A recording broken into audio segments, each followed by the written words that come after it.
Hello guys, कैसे हो आप लोग।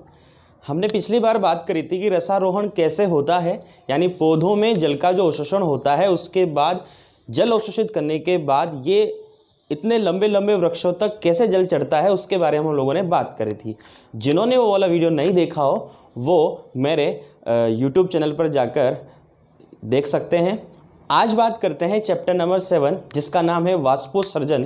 इसके बारे में हमने पिछले चैप्टर में भी बात करी थी कि वाष्पोत्सर्जन के द्वारा ही रसारोहण की क्रिया निर्भर होती है। तो वो बात करते हैं कि वाष्पोत्सर्जन कैसे होता है। चलिए स्टार्ट करते हैं चैप्टर 7 जिसका नाम है वाष्पोत्सर्जन। इंग्लिश में बोलते हैं ट्रांसपीरेशन। इसके इंट्रोडक्शन की बात करते हैं। देखो, सबसे पहली चीज तो ये होती है कि पौधे जो होते हैं वो जल का अवशोषण करते हैं। तो जड़ों के द्वारा जल का अवशोषण किया जाता है और अवशोषित जल जो होता है वो रसारोहण की क्रिया के द्वारा पौधे के विभिन्न भागों तक पहुंच जाता है। दूसरी बात यह आती है, पौधे जो जल का अवशोषण करते हैं वो अपनी आवश्यकता से ज़्यादा करते हैं। मतलब इसका मतलब ये है कि पौधे जो जल का अवशोषण करते हैं, जितना यूज आना चाहिए जल उससे ज़्यादा पौधे जल का अवशोषण करते हैं।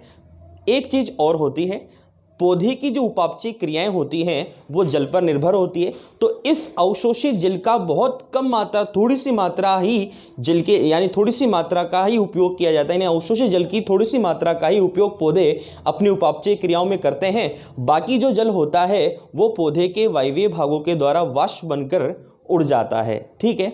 अब अगर वाष्पोत्सर्जन की डेफिनेशन की अगर हम बात करें तो पौधे के वायवीय भागों के द्वारा जल का वाष्प बनकर उड़ना या जल का वाष्प के रूप में हानि वाष्पोत्सर्जन कहलाता है। पौधे के वायवीय भागों द्वारा जल की वाष्प के रूप में हानि जो होती है वो वाष्पोत्सर्जन कहलाती है।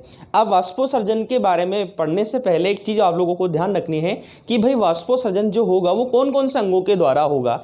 तो वाष्पोत्सर्जन की जो क्रिया होती है वो 3 अंगों के द्वारा संपन्न होती है। तो देखो, वाष्पोत्सर्जन की बात करें तो वाष्पोत्सर्जन 3 प्रकार का होता है। पहला प्रकार हमारे पास आता है जिसे बोलते हैं रंध्रीय वाष्पोत्सर्जन। इंग्लिश में बोलते हैं स्टोमेटल ट्रांसपीरेशन। अब रंध्रीय वाष्पोत्सर्जन की अगर हम लोग बात करें तो पौधे की जो पत्तियां होती हैं उसमें विशेष प्रकार की छिद्रनुमा संरचना पाई जाती है जिसे रंध्र कहा जाता है। इसके बारे में हम लोगों ने 11वीं क्लास में भी बात करी थी, जब एनाटॉमी पढ़ी थी पत्तियों की, तो उस चैप्टर में हम लोगों ने बात करी थी। तो रंध्रों के द्वारा जो जल की हानि जो होती है वो रंध्रीय वाष्पोत्सर्जन कहलाता है। और रंध्रों के द्वारा जो वाष्पोत्सर्जन जो होता है वो लगभग सभी पादपों में होता है और पत्तियों द्वारा संपन्न होता है, क्योंकि रंध्र जो होते हैं वो पत्तियों में ही पाए जाते हैं। एक चीज और ध्यान रखनी है कि रंध्रों के द्वारा सर्वाधिक वाष्पोत्सर्जन की क्रिया संपन्न होती है। लगभग वाष्पोत्सर्जन का 50 से 97 यानी 50 से 97% जो वाष्पोत्सर्जन होता है वो रंध्रों के द्वारा ही संपन्न होता है। दूसरा वाष्पोत्सर्जन आता है हमारे पास जिसे कहते हैं उपत्वचीय वाष्पोत्सर्जन। इंग्लिश में बोलते हैं क्यूटिकल ट्रांसपीरेशन।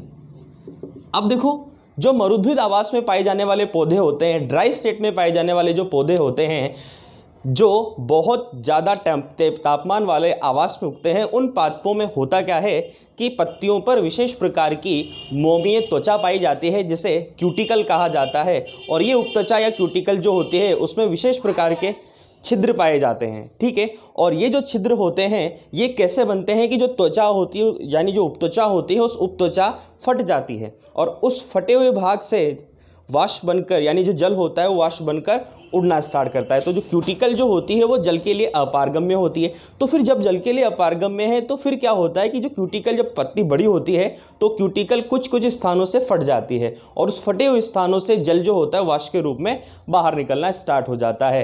तो लगभग उपत्वचा यानी जो क्यूटिकल जो होती है उसके द्वारा जो वाष्पोत्सर्जन जो होता है वो लगभग 7 से 10% होता है।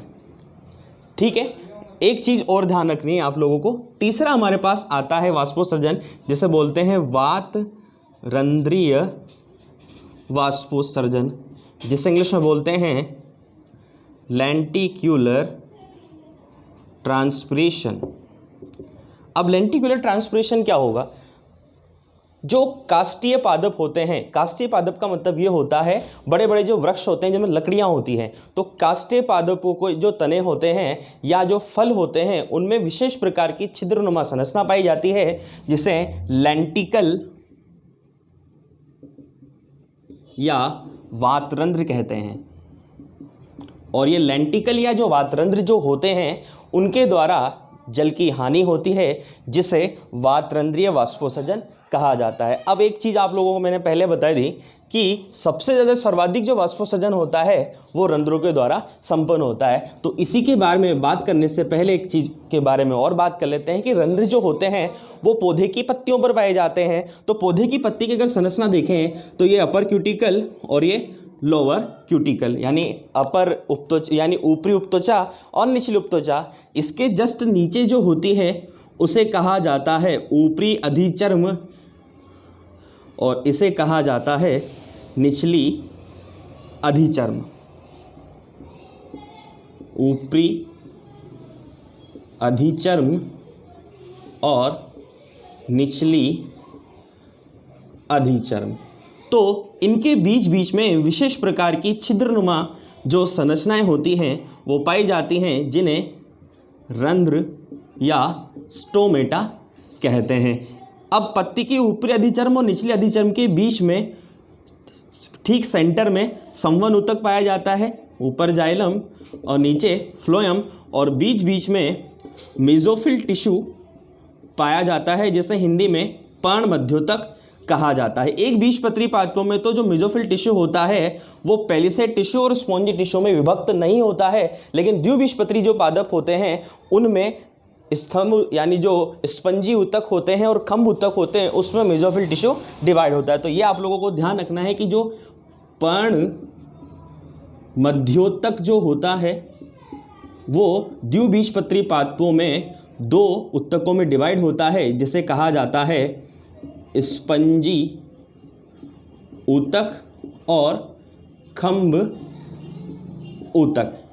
इन सब के बारे में हम लोगों ने 11th क्लास में बात कर ली थी। 11th क्लास में जब पत्ती वाला चैप्टर जो हमने पढ़ा था कि जो पत्ती की आंतरिक संरचना होती है उसमें ये बात कर ली थी हम लोगों ने। पत्ती की एक बीजपत्री पादप की पत्ती की संरचना पढ़ी थी और द्विबीजपत्री पादप की पत्ती की संरचना भी पढ़ी थी। तो जहाँ पर भी आप लोगों को डाउट लगता है तो आप उसकी संरचना को वहाँ से देख सकते हैं। तो देखो, स्पंजी ऊतक जो होता है उसे इंग्लिश में बोलते हैं स्पॉन्जी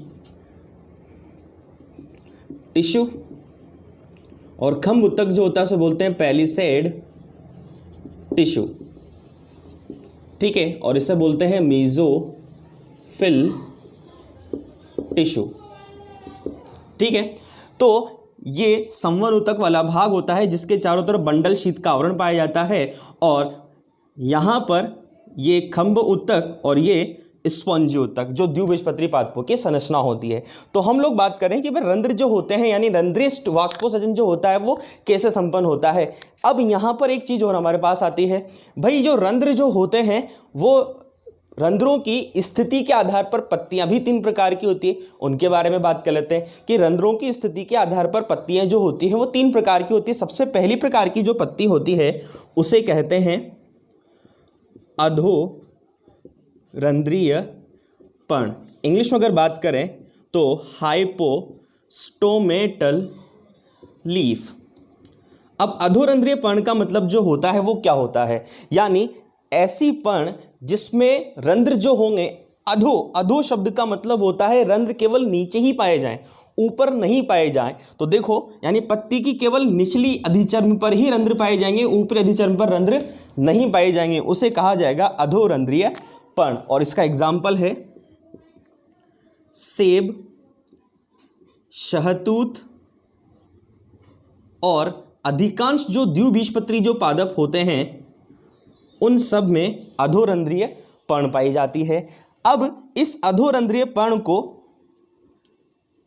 सेब या शहतूत पर्ण भी कहा जाता है। दूसरी हमारे पास आती है जिसे कहते हैं अधिरंध्रीय पर्ण इंग्लिश में बोलेंगे एपिस्टोमेटल लीफ।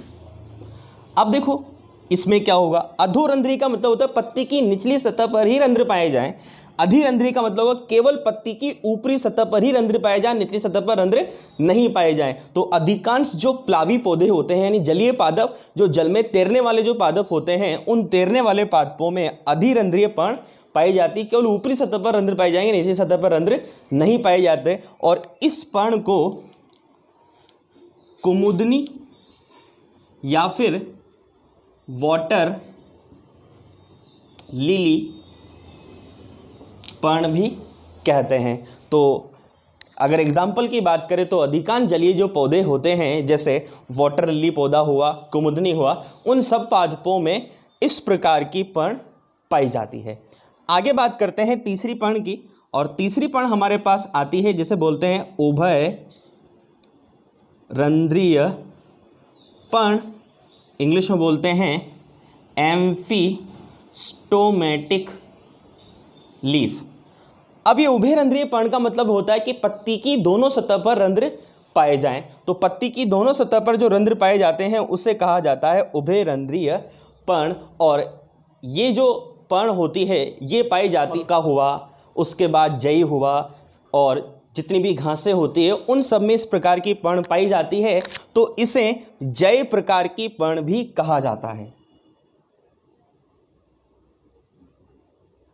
जय प्रकार की पर्ण। तो ये हम लोगों ने रंध्रों की स्थिति के आधार पर पत्तियों के प्रकार पढ़े, पहले अधोरंध्रीय, दूसरी अधिरंध्रीय, तीसरी उभयरंध्रीय पर्ण। अब बात करते हैं कि जो रंध्र जो होते हैं उसकी संरचना कैसी होती है और उसमें कौन कौन से प्रकार की कोशिकाएं पाई जाती हैं और किस प्रकार वाष्पोजन की क्रिया में इसकी महत्वपूर्ण योगदान होता है। अब बात करते हैं रंध्र की संरचना की।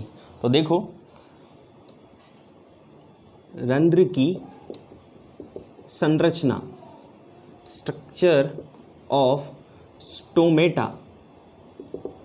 अब देखो स्टोमेटा के स्ट्रक्चर की अगर हम लोग बात करें तो इसमें पत्तियों में एक विशेष प्रकार का दीर्घवृत्ताकार छिद्र पाया जाता है जिसे स्टोमेटा कहा जाता है।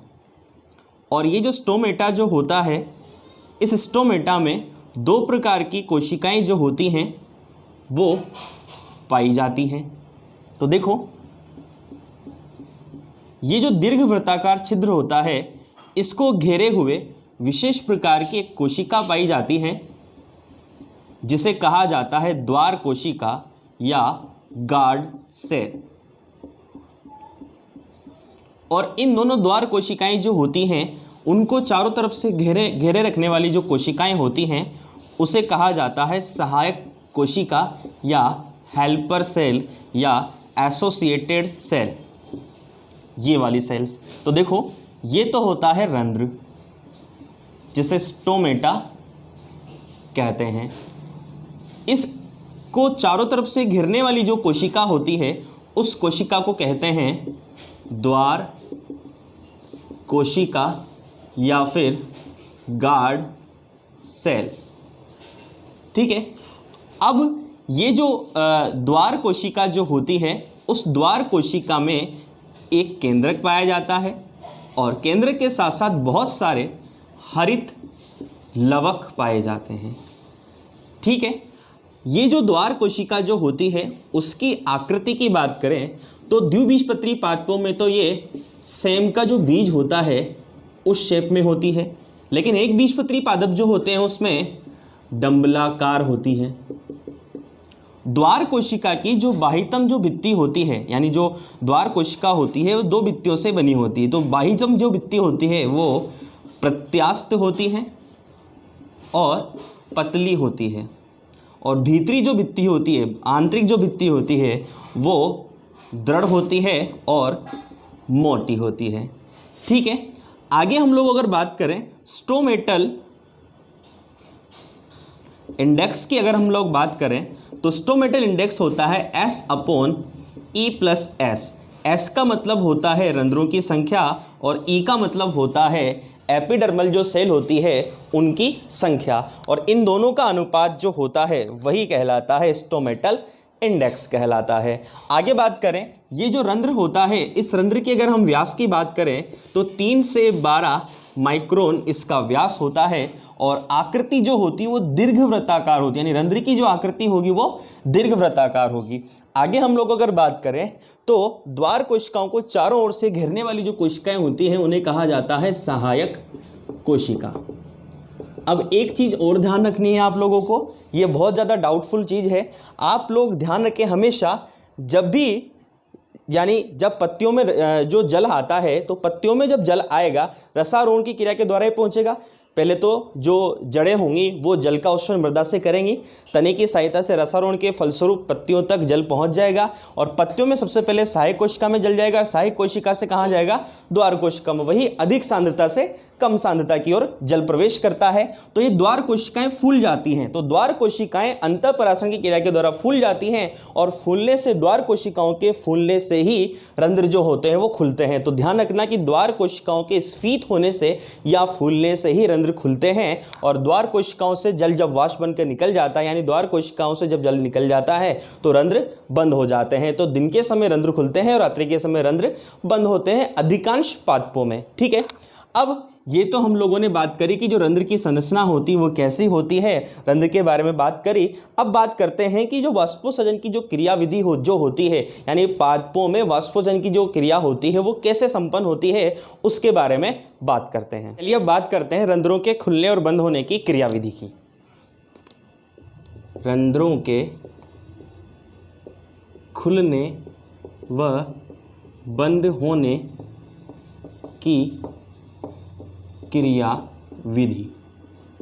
अब देखो, रंध्रों के जो खुलने बंद होने की जो क्रिया विधि होती है उसके बारे में बात करने से पहले, यानी इसके क्रिया विधि के समझाने के लिए बहुत सारे सिद्धांत दिए गए, जिसमें से मुख्यतः 3 सिद्धांत आपके सिलेबस में हैं, उनके बारे में हम लोग बात करेंगे। लेकिन इससे पहले बेसिक फंडामेंटल टर्मिनोलॉजी की बात करते हैं कि आप लोगों को रंध्रों के खुलने और बंद होने का जो रीज़न है वो कैसे निकालना है, यानी रीज़न जो है वो क्या है। तो बात करते हैं सबसे पहले दिन के समय। आप लोगों को हमेशा ध्यान रहना चाहिए कि जो रंध्र होंगे वो हमेशा ज़्यादातर अधिकांश पौधों में दिन के समय खुलते हैं। क्यों खुलते हैं? क्योंकि प्रकाश संश्लेषण की क्रिया जो होती है उसके लिए जो CO2 जो होती है वो भी रंध्रों के सहायता से ग्रहण की जाती है। दूसरी बात, रंध्र इसलिए खुलते हैं क्योंकि जो वाष्पोत्सर्जन की जो क्रिया होती है वो दिन के समय होती है, क्योंकि टेम्परेचर, तापमान अधिक होने की वजह से जो पत्तियां होती हैं उनमें भरा हुआ जो जल होता है वो जल वाष्प बनकर उड़ जाता है। तो इसका मतलब क्या हुआ कि अगर गाढ़ कोशिका का जल कम हो जाता है, यानी गाढ़ कोशिका जो होती है उसमें जल जो कम हो जाएगा, तो जल के कम होने की वजह से रंध्र जो होंगे वो खुल जाते हैं। तो दिन के समय रंध्र खुलते हैं, उसका रीजन समझने की प्रयास करते हैं। तो दिन का समय, अब दिन के समय क्या होता है, GC शॉर्ट फॉर्म में मैं लिख रहा हूं, इसका मतलब है गार्ड सेल। तो GC की सांद्रता अगर अधिक हो जाती है, GC की सांद्रता, ये अधिक का चिन्ह, अगर GC की सांद्रता यानी गार्ड सेल में सांद्रता अधिक का मतलब यह होता है कि गार्ड सेल में विलायक की मात्रा कम हो और विलेय की मात्रा ज्यादा हो, तो इसका सीधा साधा इफेक्ट पड़ता है OP पर। तो इससे क्या होगा, OP क्या हो जाएगा, अधिक हो जाएगा, यानी इस गार्ड सेल का OP अधिक हो जाएगा। और OP आप लोग जानते हो परासरण दाब जो होता है, तो परासरण की क्रिया का विरोध करने वाला जो दाब होता है वो परासरण दाब होता है। तो ये परासरण क्रिया का विरोध यहाँ पर होना स्टार्ट हो जाएगा। तो GC की सांद्रता अधिक होने पर OP अधिक हो जाता है और OP जब अधिक हो जाता है तो यहाँ पर क्या होगा, जल की क्या होगी, मांग बढ़ जाएगी। अब जल की अगर मांग बढ़ती है इसका मतलब क्या होगा, जल हमेशा आप लोगों को पता है कम DPD से अधिक DPD की ओर गति करता है, तो यहाँ पर DPD की मात्रा भी बढ़ जाएगी, यानी OP अधिक तो DPD की भी अधिक हो जाएगा।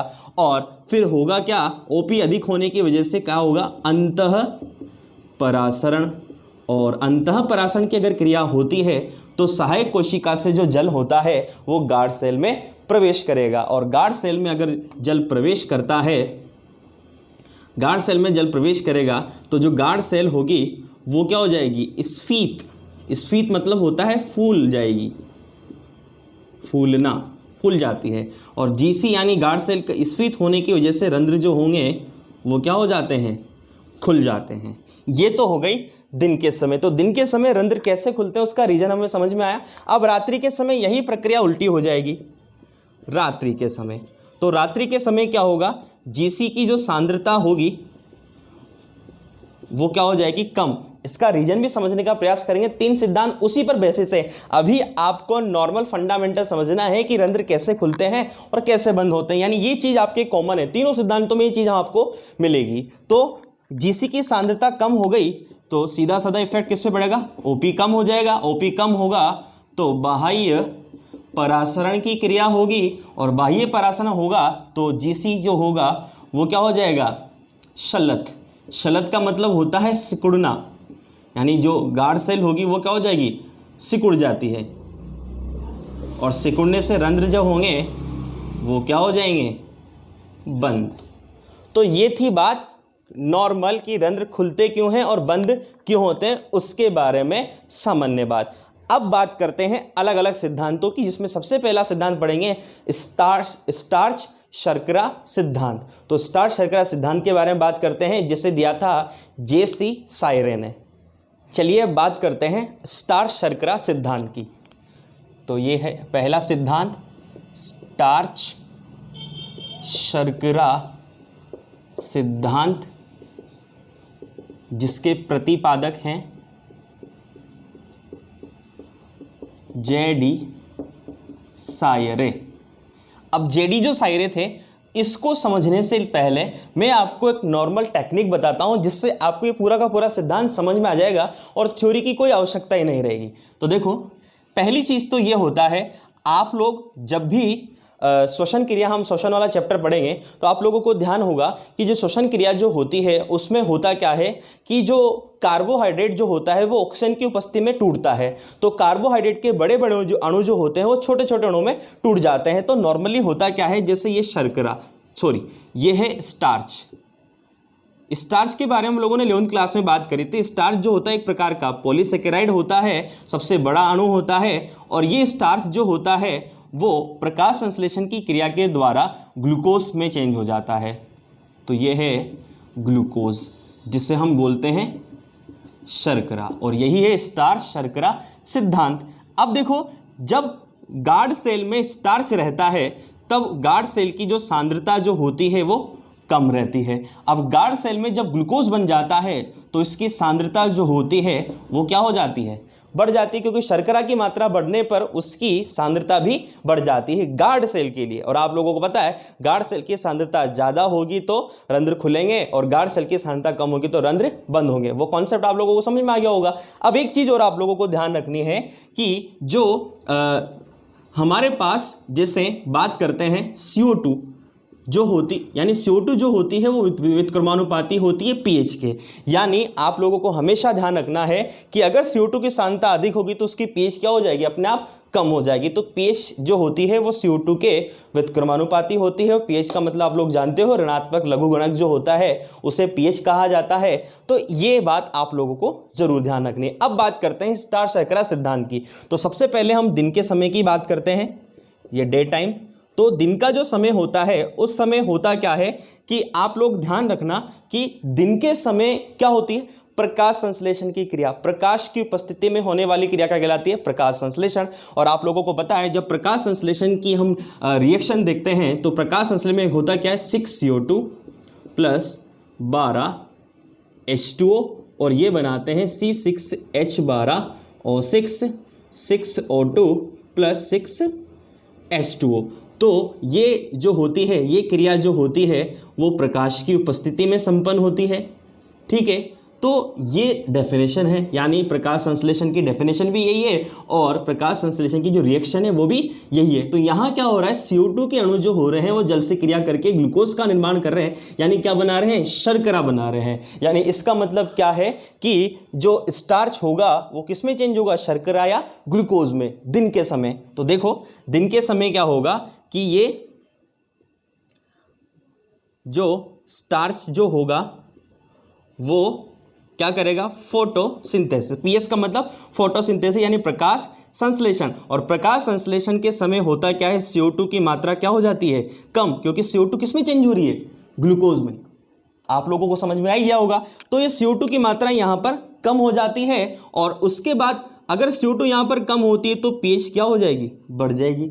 ये इस चीज़ से समझ में आ गया होगा आप लोगों को।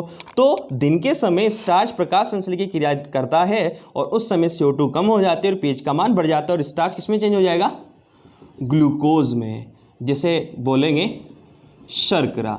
और शर्करा की मात्रा अगर गाढ़ सेल में बढ़ती है तो जीसी की जो सांद्रता होगी वो क्या हो जाएगी, अधिक। और जीसी की सांद्रता अगर अधिक हो जाती है तो कौन सी क्रिया होगी, अंतःपरासरण।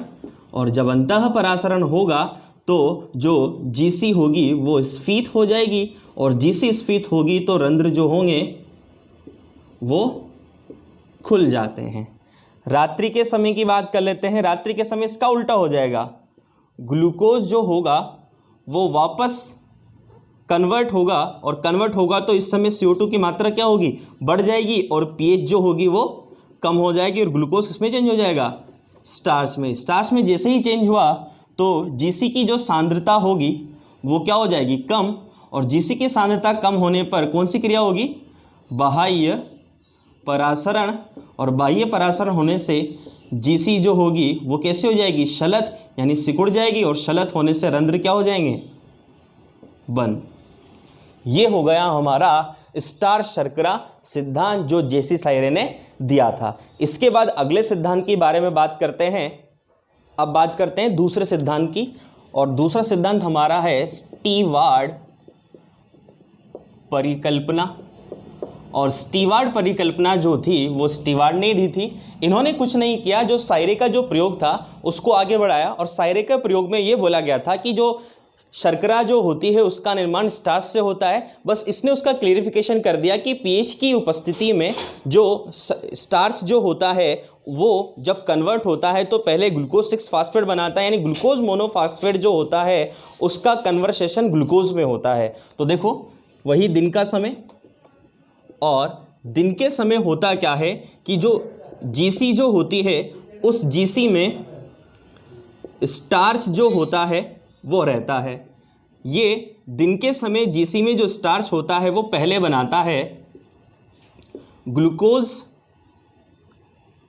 मोनोफास्फेट, या इसे अगर बोले टेक्निकल वर्ड में तो G6P, यानी ग्लूकोज के छठे नंबर के कार्बन पे एक फास्फेट जुड़ा होता है तो G6P या ग्लूकोज मोनोफास्फेट बन जाता है। और ये क्रिया जो होती है वो होती है फास्फोरिलेज एंजाइम की प्रेजेंस में। अब फास्फोरिलेज एंजाइम की प्रेजेंस में ये ग्लूकोज मोनोफास्फेट या ग्लूकोज 6 फास्फेट बन जाता है। ये ग्लूकोज मोनोफास्फेट जो होता है वो कन्वर्ट होगा फास्फेटेज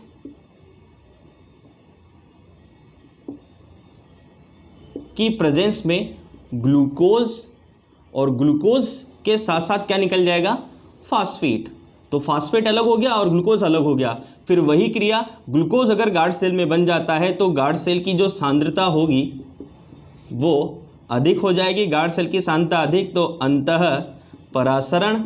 अंतःपरासरण तो जो गाढ़ सेल होगी वो क्या हो जाएगी, स्फीत, और रंध्र जो होंगे वो खुल जाते हैं। इसका उल्टा रात्रि के समय होगा। रात्रि के समय होगा क्या कि जो जीसी होगा उस जीसी में ग्लूकोज 6 फास्फेट या ग्लूकोज मोनोफास्फेट जो होगा वो कन्वर्ट हो जाएगा स्टार्च में, और स्टार्च में कन्वर्ट होने के बाद वही जीसी की जो सांद्रता होगी वो कम हो जाएगी, बहिःपरासरण होगा। बहिःपरासरण होने के साथ साथ जीसी की जो कोशिकाएं होंगी वो शलत यानी सिकुड़ जाती हैं और रंध्र जो होते हैं वो बंद हो जाते हैं। तो ये था स्टीवार्ड परिकल्पना। और इसके बाद जो थर्ड परिकल्पना जो आती है उसे पोटेशियम हाइड्रोजन आयन सिद्धांत कहा जाता है, और यही सिद्धांत जो है वो सर्वमान्य मत कहलाता है। तो उसके बारे में बात करते हैं। अब बात करते हैं तीसरे सर्वमान्य सिद्धांत की, जो है पोटेशियम हाइड्रोजन आयन विनिमय सिद्धांत। इस सिद्धांत का जो प्रतिपादन है वो किया था इमामुरा व फ्यूजिनो ने। और एक साइंटिस्ट था लेविट। लेविट ने इसका रूपांतरण किया, इस सिद्धांत का कुछ चेंजेस किए। ये सर्वमान्य मत है और ये जो सिद्धांत है उस बेसिस पर इसके अगर जैसे टेक्निक की बात करें तो जैसे गार्ड सेल जो होगी, अगर गार्ड सेल में पोटेशियम आयन होता है तो रंध्र जो होंगे वो ओपन होंगे, और गार्ड सेल में अगर हाइड्रोजन आयन होता है तो रंध्र जो होंगे वो बंद हो जाएंगे। अब इसी चीज़ को हमें देखना है कैसे रंध्र ओपन होते हैं, कैसे बंद होते हैं। तो देखो दिन के समय क्या होगा, सबसे पहले तो जीसी जो होगी उस जीसी में क्या होगा, स्टार्च। दिन के समय स्टार्च होगा। ये स्टार्च जो होगा वो फोटोसिंथेसिस होगा। अब प्रकाश संश्लेषण होगा तो प्रकाश संश्लेषण की वजह से ये जो स्टार्च होगा वो एक विशेष प्रकार के एंजाइम जो होगा उसकी उपस्थिति में कन्वर्ट होगा। तो सबसे पहले क्या होगा कि जो गार्ड सेल होगी उस गार्ड सेल में उपस्थित जो स्टार्च होगा वो प्रकाश संश्लेषण के फलस्वरूप बनाता है phosphoenol pyruvate, PEP, phosphoenol pyruvate बनाता है और CO2 निकल जाती है। इसके बाद क्या होता है, पेप्को एंजाइम। अब ये पेप्को एंजाइम जो होगा उसका फुल फॉर्म क्या होगी, फास्फोइनोल पाइरुवेट कार्बोक्सिलेज एंजाइम की उपस्थिति में ये पीईपी जो होगा वो चेंज होगा ऑक्जेलो एसिटिक एसिड में। अब ये ऑक्जेलो एसिटिक एसिड जो होता है वो विघटित हो जाता है मैलिक एसिड में, मैलिक अम्ल में। अब ये जो मैलिक अम्ल होगा वो विघटित होगा mallet ion plus H plus ion, एक दूसरे में कन्वर्ट होते रहते हैं। ये जो मैलेट आयन होता है, अब होता क्या है, इसी समय जो गार्ड सेल जो होती है उस गार्ड सेल में पोटेशियम आयन प्रवेश कर जाता है, और गार्ड सेल में पोटेशियम आयन प्रवेश करके ये पोटेशियम आयन जो होता है वो मैलेट आयन से क्रिया करके पोटेशियम मैलेट बनाता है। अब पोटेशियम मैलेट बनने की वजह से होगा क्या, मैंने आपको बताया था जीसी में अगर पोटेशियम आयन होगा तो रंध्र खुलते हैं, यानी इसका मतलब ये होगा कि जो जीसी होगी उस जीसी की क्या बढ़ जाएगी, सांद्रता अधिक हो जाएगी। और जीसी की सांद्रता अगर अधिक हो जाती है तो जीसी की सांद्रता अधिक होने पर ओपी अपने आप अधिक हो जाएगा। ओपी अधिक होगा तो कौन सी क्रिया होगी, अंतः परासरण। और अंतः परासरण अगर होता है तो जो जीसी होगी उस जीसी की जो कोशिकाएं होंगी वो क्या हो जाएंगी, स्फीत। और स्फीत अगर होती हैं तो रंध्र क्या हो जाएंगे, खुल जाते हैं। अब रात्रि के समय इसका उल्टा होगा। रात्रि के समय होगा क्या, जो पोटेशियम मैलेट जो होता है और ये कहाँ होता है, जीसी में। तो जीसी में उपस्थित पोटेशियम मैलेट जो होता है उसकी वजह से ये पोटेशियम, अब देखो पोटेशियम मैलेट वापस विघटित होगा और पोटेशियम आयन तो बाहर निकल जाएगा जो द्वार कोशिकाएं होती हैं, और जो मैलेट आयन होता है उस मैलेट आयन में किसका प्रवेश हो जाएगा, H प्लस आयन का प्रवेश किस में होगा, जीसी में। और जीसी में H प्लस आयन प्रवेश होते हैं, ये मैलेट आयन जो होगा वो मैलिक अम्ल में चेंज हो जाएगा, मैलिक अम्ल में चेंज हो गया। मैलिक अम्ल में चेंज होने के पश्चात ये मैलिक अम्ल चेंज होगा ऑक्जेलो एसिटिक एसिड में, फिर ये चेंज होगा पीईपी प्लस CO2 में, और पीईपी प्लस CO2 जो होगा वो बाद में चेंज हो जाएगा स्टार्च में। और जो जीसी है, जीसी में अगर स्टार्च होता है तो इसका मतलब ये होगा कि जो जीसी होगी उस जीसी की जो सांद्रता होगी वो कम हो जाएगी, और जीसी की सांद्रता कम होने पर ओपी कम हो जाएगा। ओपी कम होने पर बहिःपरासरण होगा, और बहिःपरासरण अगर होता है तो जीसी की जो कोशिकाएं होती हैं वो हो जाती हैं शलत, और शलत होने से रंध्र जो होंगे वो बंद हो जाएंगे। तो ये थी पूरी मैकेनिज्म या पूरा सिद्धांत जो था पोटेशियम हाइड्रोजन आयन विनिमय सिद्धांत, जिसको प्रतिपादित किया इमामुरा और फिजिनो ने। अब बात करते हैं लास्ट, हमारे इस टॉपिक से लास्ट रिलेटेड बात की कि इस वाष्पोत्सर्जन की जो क्रिया होती है उसको कौन से कारक प्रभावित करते हैं और इसके महत्व की बात करते हैं। और यहाँ देखो बात करते हैं वाष्पोत्सर्जन को प्रभावित करने वाले कारकों की। अगर हम लोग बात करें तो कारकों में पहला कारक जो हमारे पास आता है वो पहला कारक है प्रकाश। अब प्रकाश के बारे में आप लोग जानते हो कि प्रकाश जो होता है वो वाष्पोत्सर्जन के समानुपाती होता है। यानी प्रकाश जितना अधिक होगा वाष्पोसर्जन उतना ही अधिक होगा। दूसरे कारक की बात करें तो दूसरा कारक आता है तापमान, और तापमान के भी वाष्पोसर्जन जो होता है वो समानुपाती होता है। एक चीज़ अगर आप लोगों को जरूर ध्यान रखनी है कि जो वाष्पोसर्जन की जो क्यूटेन होती है, क्यूटेन का मतलब होता है क्यूशंट, और ये क्यूशंट जो क्यूटेन जो होता है वो 2 होता है। यानी इसका मतलब ये होता है कि 10 डिग्री सेंटीग्रेड अगर तापमान बढ़ता है तो वाष्पोसर्जन की जो दर होती है वो दुगनी हो जाती है। उसके बाद बात करते हैं आर्द्रता की। आर्द्रता की अगर हम लोग बात करते हैं तो आर्द्रता जो होती है वो वाष्पोसर्जन के व्युत्क्रमानुपाती होती है। यानी आर्द्रता अधिक तो वाष्पोसर्जन कम, और आर्द्रता कम तो वाष्पोसर्जन अधिक होता है।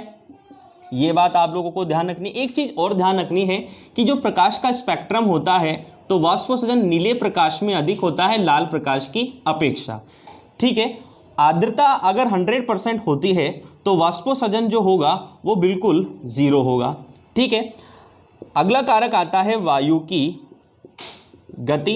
वायु की गति में क्या होता है कि प्रारंभ में तो वाष्पोसर्जन बढ़ता है, अगर वायु की गति तेज होती है तो प्रारंभ में बढ़ेगा, लेकिन बाद में घटना स्टार्ट हो जाता है।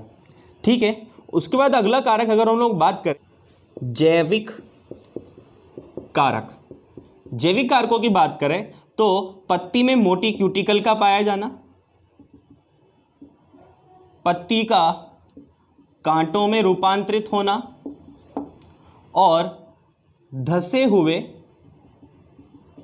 रंध्रों का पाया जाना, जिसे इंग्लिश में बोलते हैं संकन स्टोमेटा, धसे हुए रंध्र। तो ये तीनों कंडीशन अगर होती है तो जिसकी वजह से भी वाष्पोसर्जन की क्रिया जो होती है वो प्रभावित होती है, यानी वाष्पोसर्जन नहीं होता। मोटी क्यूटिकल होगी तभी वाष्पोसर्जन कम होगा, पत्ती अगर कांटों में रूपांतरित होगी तो वाष्पोसर्जन के लिए पृष्ठीय क्षेत्रफल नहीं मिलेगा तो वाष्पोसर्जन नहीं होगा। धसे हुए रंध्र पाए जाएंगे तो रंध्र जो खुलेंगे ही नहीं तो खुलेंगे नहीं तो वाष्पोसर्जन भी कम होगा। ये तो हो गई बात। अब एक चीज और आप लोगों को ध्यान रखनी है कि जितने भी जल में डूबे हुए पौधे होते हैं उनमें रंध्र अनुपस्थित होते हैं, और दूसरी बात आप लोगों को यह ध्यान रखनी है कि जल में डूबे हुए पौधों में रंध्र नहीं पाए जाते, शैवाल कवक में भी रंध्र नहीं पाए जाते हैं।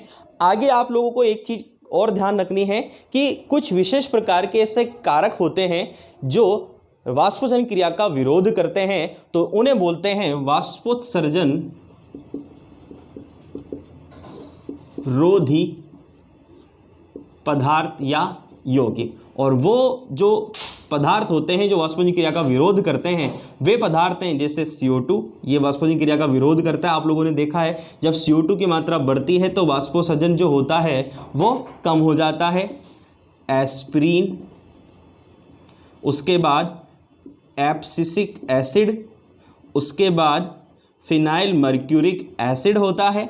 तो ये जो कारक होते हैं, ये कारक जो होते हैं वो वाष्पोसर्जन का विरोध करते हैं, यानी वाष्पोसर्जन क्रिया को नहीं होने देते, तो उन्हें वाष्पोसर्जन रोधी यौगिक कहा जाता है।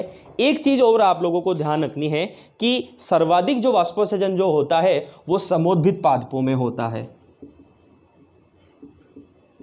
सर्वाधिक वाष्पोसर्जन, अगर न्यूनतम वाष्पोसर्जन की बात करते हैं तो वो होता है मांसलोद्भिद जो पादप होते हैं उनमें न्यूनतम वाष्पोसर्जन होता है, और कवक, शैवाल और जो जल निमग्न जो पौधे होते हैं उनमें वाष्पोसर्जन नहीं होता, अनुपस्थित होता है। और अगर वाष्पोसर्जन के स्पेक्ट्रम की बात करते हैं तो वाष्पोसर्जन का जो स्पेक्ट्रम होता है वो नीला लाल रंग का प्रकाश होता है। नीले रंग के प्रकाश में ज़्यादा वाष्पोसर्जन होता है, लाल रंग के में कम होता है। ये इसका स्पेक्ट्रम होता है। वाष्पोसर्जन की दर को मापने वाला जो यंत्र होता है उसे बोलते हैं पोटोमीटर, और रंध्रों, पत्ती में रंध्रों की संख्या या रंध्रों की स्थिति को ज्ञात करने वाला जो यंत्र होता है उसे कहा जाता है पोरोमीटर। अगर इसके महत्व की बात करते हैं तो वाष्पोसर्जन का पहला महत्व तो यह होता है, एक साइंटिस्ट थे कर्टियस, कर्टियस नामक जो साइंटिस्ट थे उसने कहा कि वाष्पोत्सर्जन एक आवश्यक बुराई होती है। आवश्यक बुराई का मतलब यह है कि देखो, पत्तियों से जल की हानि एक बुराई है, लेकिन आवश्यकता क्यों है? अगर पत्तियों से जल की हानि नहीं होगी तो ना तो जल का अवशोषण होगा, ना ही रसारोहण होगा, और ना ही रसारोहण या जल का अवशोषण नहीं होगा तो जो पौधे होते हैं उनको विशेष प्रकार के आवश्यक भोज्य पदार्थ, खनिज पदार्थ पौधे को उपलब्ध नहीं होंगे, और नहीं होंगे तो पौधा सूखकर मुरझाकर नष्ट हो जाएगा। तो कुल मिला के वाष्पोत्सर्जन एक आवश्यक बुराई होती है। उसके बाद बात करें, पत्ती के टेम्परेचर को नियंत्रण में रखने का काम भी वाष्पोत्सर्जन का होता है। रसारोहण की जो क्रिया होती है और जल अवशोषण की क्रिया जो होती है वो भी वाष्पोत्सर्जन के फलस्वरूप ही होती है। अगर जल अवशोषण होगा तो रसारोहण होगा, और रसारोहण होगा तो पौधों की पत्तियों को जल आवश्यक मिलेगा।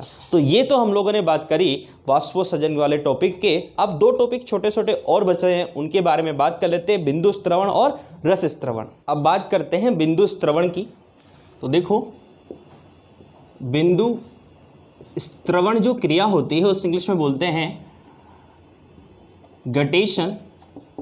ये जो गटेशन क्रिया है उसके बारे में डी बार नामक एक साइंटिस्ट था, उसने बताया, और इस क्रिया में बताया कि जो पौधे की जो पत्तियां होती हैं उन पत्तियों पर जल का बूंदों के रूप में दिखाई देना, ये एक प्रकार का अशुद्ध जल होता है। यानी कुल मिला के पौधे के जो सर्जी पदार्थ होते हैं उनको जल की बूंदों के रूप में शरीर से बाहर, यानी पौधे का जो पादप शरीर होता है उससे बाहर निकाला जाता है, उसे ही बिंदु स्त्रवण कहा जाता है। और ये सायंकाल के समय या प्रातःकाल के समय ज़्यादा दिखाई देता है। आप लोग जब गार्डन में घूमने जाते हो तो आपने देखा होगा कुछ पौधे जो।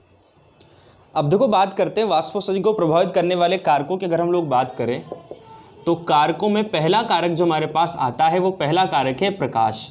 अब प्रकाश के बारे में आप लोग जानते हो कि प्रकाश जो होता है वो वाष्पोत्सर्जन के समानुपाती होता है, यानी प्रकाश जितना अधिक होगा वाष्पोत्सर्जन उतना ही अधिक होगा। दूसरे कारक की बात करें तो दूसरा कारक आता है तापमान, और तापमान के भी वाष्पोत्सर्जन जो होता है वो समानुपाती होता है। एक चीज़ अगर आप लोगों को जरूर ध्यान रखनी है कि जो वाष्पोत्सर्जन की जो क्यूटेन होती है, क्यूटेन का मतलब होता है क्यूशंट, और ये क्यूशंट जो क्यूटेन जो होता है वो 2 होता है। यानी इसका मतलब ये होता है कि 10 डिग्री सेंटीग्रेड अगर तापमान बढ़ता है तो वाष्पोत्सर्जन की जो दर होती है वो दुगनी हो जाती है। उसके बाद बात करते हैं आर्द्रता की। आर्द्रता की अगर हम लोग बात करते हैं तो आर्द्रता जो होती है वो वाष्पोत्सर्जन के व्युत्क्रमानुपाती होती है। यानी आर्द्रता अधिक तो वाष्पोत्सर्जन कम, और आर्द्रता कम तो वाष्पोत्सर्जन अधिक होता है। ये बात आप लोगों को ध्यान रखनी। एक चीज़ और ध्यान रखनी है कि जो प्रकाश का स्पेक्ट्रम होता है तो वाष्पोत्सर्जन नीले प्रकाश में अधिक होता है लाल प्रकाश की अपेक्षा। ठीक है, आर्द्रता अगर 100% होती है तो वाष्पोत्सर्जन जो होगा वो बिल्कुल 0 होगा। ठीक है, अगला कारक आता है वायु की गति। वायु की गति में क्या होता है कि प्रारंभ में तो वाष्पोत्सर्जन बढ़ता है। अगर वायु की गति तेज होती है तो प्रारंभ में बढ़ेगा, लेकिन बाद में घटना स्टार्ट हो जाता है।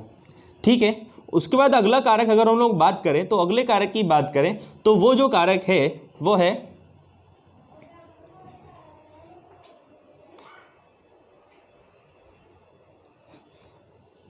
जैविक कारक। जैविक कारकों की बात करें तो पत्ती में मोटी क्यूटिकल का पाया जाना, पत्ती का कांटों में रूपांतरित होना, और धसे हुए रंध्रों का पाया जाना, जिसे इंग्लिश में बोलते हैं संकन स्टोमेटा, धसे हुए रंध्र। तो ये तीनों कंडीशन अगर होती है तो जिसकी वजह से भी वाष्पोत्सर्जन की क्रिया जो होती है वो प्रभावित होती है, यानी वाष्पोत्सर्जन नहीं होता। मोटी क्यूटिकल होगी तभी वाष्पोत्सर्जन कम होगा, पत्ती अगर कांटों में रूपांतरित होगी तो वाष्पोत्सर्जन के लिए पृष्ठीय क्षेत्रफल नहीं मिलेगा तो वाष्पोत्सर्जन नहीं होगा। धसे हुए रंध्र पाए जाएंगे तो रंध्र जो खुलेंगे ही नहीं तो खुलेंगे नहीं तो वाष्पोत्सर्जन भी कम होगा। ये तो हो गई बात। अब एक चीज और आप लोगों को ध्यान रखनी है कि जितने भी जल में डूबे हुए पौधे होते हैं उनमें रंध्र अनुपस्थित होते हैं। और दूसरी बात आप लोगों को यह ध्यान रखनी है कि जल में डूबे हुए पौधों में रंध्र नहीं पाए जाते, शैवाल कवक में भी रंध्र नहीं पाए जाते हैं। आगे आप लोगों को एक चीज और ध्यान रखनी है कि कुछ विशेष प्रकार के ऐसे कारक होते हैं जो वाष्पोत्सर्जन क्रिया का विरोध करते हैं, तो उन्हें बोलते हैं वाष्पोत्सर्जन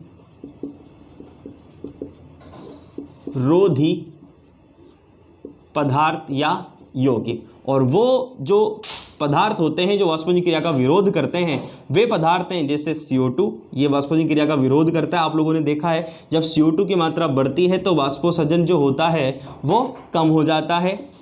एस्पिरिन, उसके बाद एब्सिसिक एसिड, उसके बाद फिनाइल मर्क्यूरिक एसिड होता है। तो ये जो कारक होते हैं, ये कारक जो होते हैं वो वाष्पोसर्जन का विरोध करते हैं, यानी वाष्पोजन क्रिया को नहीं होने देते, तो उन्हें वाष्पोजन रोधी यौगिक कहा जाता है। एक चीज़ और आप लोगों को ध्यान रखनी है कि सर्वाधिक जो वाष्पोसर्जन जो होता है वो समोद्भिद पादपों में होता है। सर्वाधिक वाष्पोसर्जन, अगर न्यूनतम वाष्पोसर्जन की बात करते हैं तो वो होता है मांसलोद्भिद जो पादप होते हैं उनमें न्यूनतम वाष्पोसर्जन होता है, और कवक, शैवाल और जो जल निमग्न जो पौधे होते हैं उनमें वाष्पोसर्जन नहीं होता, अनुपस्थित होता है। और अगर वाष्पोसर्जन के स्पेक्ट्रम की बात करते हैं तो वाष्पोसर्जन का जो स्पेक्ट्रम होता है वो नीला, लाल रंग का प्रकाश होता है। नीले रंग के प्रकाश में ज़्यादा वाष्पोसर्जन होता है, लाल रंग के में कम होता है। ये इसका स्पेक्ट्रम होता है। वाष्पोसर्जन की दर को मापने वाला जो यंत्र होता है उसे बोलते हैं पोटोमीटर। और रंध्रों, पत्ती में रंध्रों की संख्या या रंध्रों की स्थिति को ज्ञात करने वाला जो यंत्र होता है उसे कहा जाता है पोरोमीटर। अगर इसके महत्व की बात करते हैं तो वाष्पोसर्जन का पहला महत्व तो यह होता है, एक साइंटिस्ट थे कर्टियस नामक जो साइंटिस्ट थे उसने कहा कि वाष्पोसर्जन एक आवश्यक बुराई होती है। आवश्यक बुराई का मतलब यह है कि देखो, पत्तियों से जल की हानि एक बुराई है, लेकिन आवश्यकता क्यों है? अगर पत्तियों से जल की हानि नहीं होगी तो ना तो जल का अवशोषण होगा, ना ही रसारोहण होगा, और ना ही रसारोहण या जल का अवशोषण नहीं होगा तो जो पौधे होते हैं उनको विशेष प्रकार के आवश्यक भोज्य पदार्थ, खनिज पदार्थ पौधे को उपलब्ध नहीं होंगे, और नहीं होंगे तो पौधा सूखकर मुरझाकर नष्ट हो जाएगा। तो कुल मिला के वाष्पोसर्जन एक आवश्यक बुराई होती है। उसके बाद बात करें, पत्ती के टेम्परेचर को नियंत्रण में रखने का काम भी वाष्पोसर्जन का होता है। रसारोहण की जो क्रिया होती है और जल अवशोषण की क्रिया जो होती है वो भी वाष्पोसर्जन के फलस्वरूप ही होती है। अगर जल अवशोषण होगा तो रसारोहण होगा, और रसारोहण होगा तो पौधों की पत्तियों को जल आवश्यक मिलेगा। तो ये तो हम लोगों ने बात करी वाष्पोसर्जन वाले टॉपिक के। अब दो टॉपिक छोटे छोटे और बच रहे हैं, उनके बारे में बात कर लेते हैं, बिंदु स्त्रवण और रस स्त्रवण।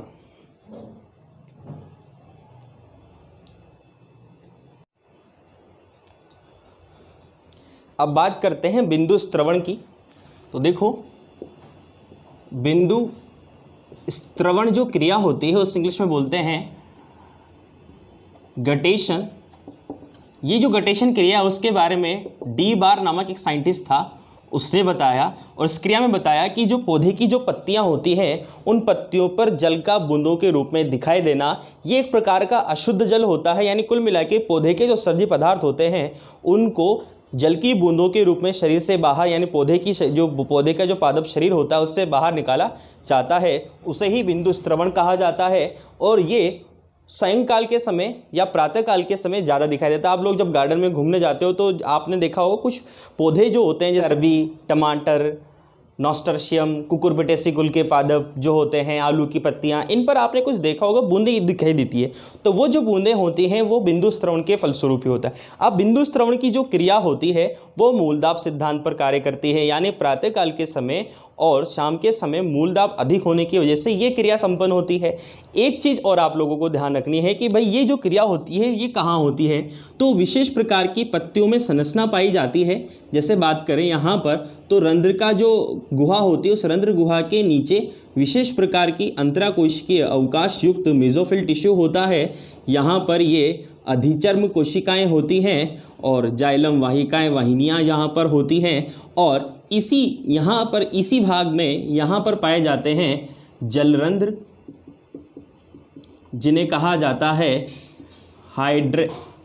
हाइडेथोड्स।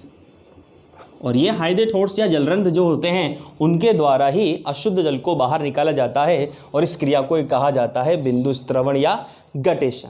ठीक है, एक चीज़ और ध्यान रखनी है कि जो जलरंध्र जो होते हैं उनके ऊपर विशेष प्रकार की कोशिकाएं पाई जाती हैं जिसे कहा जाता है एपिथेम कोशिका, एपिथेम सेल। तो ये एपिथेम सेल जो होती हैं वो हाइड्रोट्स के ठीक ऊपर पाई जाती हैं। ये तो थी गटेशन या बिंदु स्त्रवण। ठीक है, एक टॉपिक और होता है रस स्त्रवण, जिसे ब्लीडिंग कहते हैं।